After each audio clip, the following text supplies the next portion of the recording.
شروع اللہ کا نام لے کر جو بڑا مہربان نہایت رحم والا ہے۔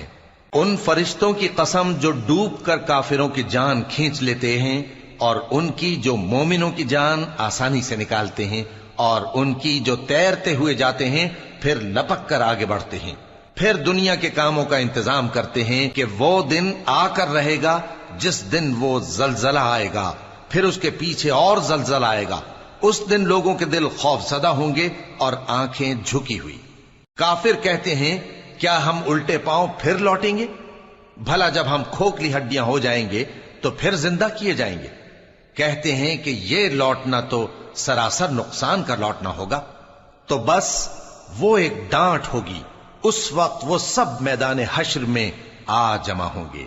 بھلا تم کو موسیٰ کی حکایت پہنچی ہے جب ان کے پروردگار نے ان کو پاک میدان یعنی طویٰ میں پکارا اور حکم دیا کہ فرعون کے پاس جاؤ کہ وہ سرکش ہو رہا ہے، پھر اس سے کہو کہ کیا تو چاہتا ہے کہ پاک ہو جائے اور میں تجھے تیرے پروردگار کا رستہ بتاؤں تاکہ تجھ کو خوف پیدا ہو؟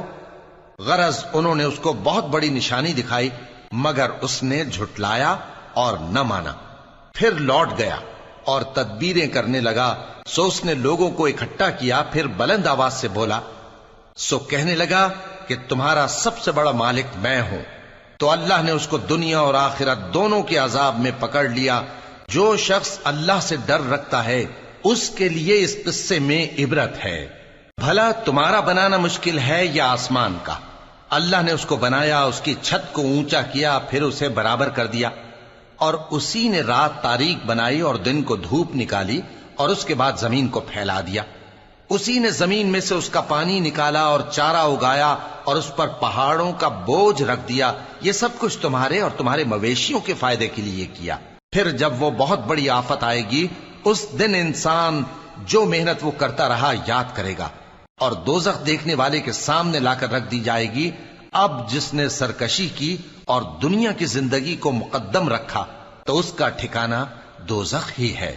اور جو اپنے پروردگار کے سامنے کھڑے ہونے سے ڈرتا اور نفس کو بیجا خواہشوں سے روکتا رہا تو اس کا ٹھکانہ بہشت ہی ہے۔